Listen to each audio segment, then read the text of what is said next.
Hello, and welcome back to Oliver Tech Show. My name is Oliver, and today we'll be exploring how to install MS-DOS 6.22 and Virtualbox. First, click New. It will ask you for these. I would recommend naming it MS-DOS 6.22. You can put whatever you want in the name, but if you do that, you'll have to select operating system manually. For me, it automatically did Other and DOS, but for you, you'd have to go to Type, Other, and hit DOS, just to make sure it does that. Next, choose where you want your virtual machine. You can just be where it is, or you can pick somewhere else. So I'm going to put it in my test folder because I will not be keeping this virtual machine. Then you can hit Next.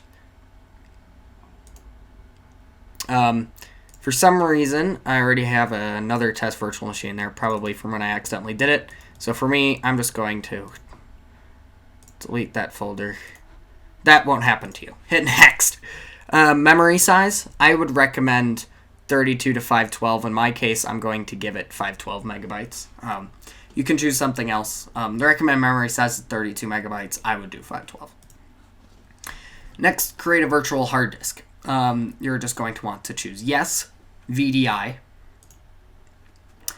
dynamically allocated, and then it will ask how big it is. 500 megabytes is tiny. I would just leave it at that, because MS-DOS 6.22, you're not going to install much stuff, and if you do, that was a sort of big drive at the time. Hit Create, and you have created yourself an MS-DOS 6.22 virtual machine. But now let's get into how to install it.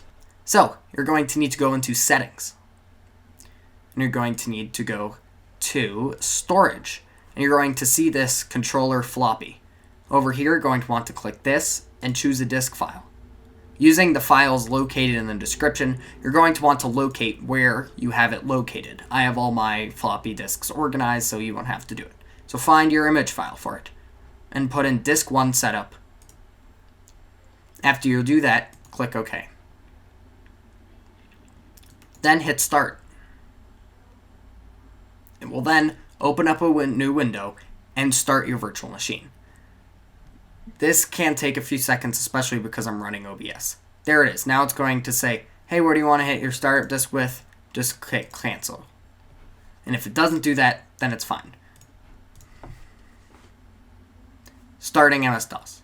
Now, if you need to move your mouse away from this, you can hit Control and your mouse will come out. If not, just click into the virtual machine and your mouse and your keyboard are directed to the virtual machine, and they will only work in the virtual machine unless you hit right Control, so the right one on the keyboard, not the left, the right, and then it will be fine. So hit Enter, Continue. Configure unallocated disk space, make sure that your floppy is still in there, and just click Enter. Unless you removed it, it will still be there. Then it's going to very quickly format it. Since there's not much drive space, it will be very easy for it to format. In fact, it's almost, now it's at 50%, so you can see how that is just really easy to do. Still not long, and there we go. Settings are correct, unless you think you need to change your keyboard layout, country, or your date and time. Date and time isn't going to matter too much. Bam.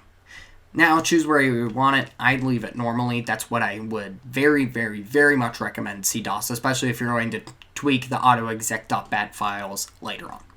Hit Enter. That's going to do this. Then you're going to hit right Control to free your mouse. Then you're going to come down here and right click on the floppy and choose a disk file. Then click Disk 2. Open. Then hit Enter.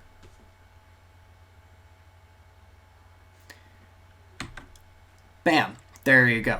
And it's very, very quick.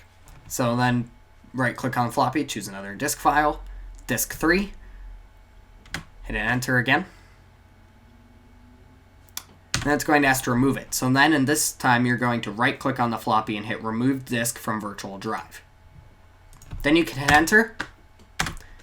And now you have it installed. But wait, don't click off yet, because now there can be some more. So it might take a second on high minutes extending memory, but now it's done. So now there's something else that you can do.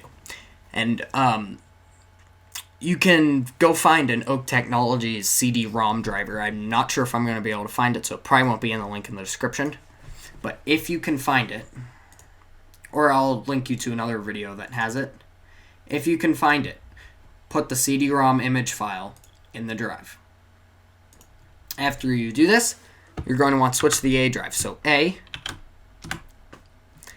and just copy those commands. And then you're just going to hit dir to make sure everything's there. Now, don't just type setup, because that will do setup.exe, which you don't want. You do setup.bat, or a bat file. Hit enter, and it will install the drivers. It's very quick on Virtualbox. Get your mouse back by hitting right control, remove the disk from the drive. Then, I'm going to have to move myself. Come up here and do machine reset. And reset your virtual machine. Then I'll move myself back. Then I'll start MS-DOS again, but this time, if you were to install another operating system or something that you might need a CD or a DVD image file for, or if you want to use an actual host drive for it, then I could go and put in an ISO into the virtual machine. I'll just show you what that looks like, and I'll put a Windows 3.1 not super official disk image. And then I could switch to the D drive, which then is created with that. And now it has all that stuff of all the floppies and stuff of Windows 3.1, and I could go into setup, which I'm not going to do. So yes, thank you for watching. I hope you enjoyed. If you did, make sure to smash that like button and consider subscribing to Oliver Tech Show, and I will see you in the next episode of Oliver Tech Show.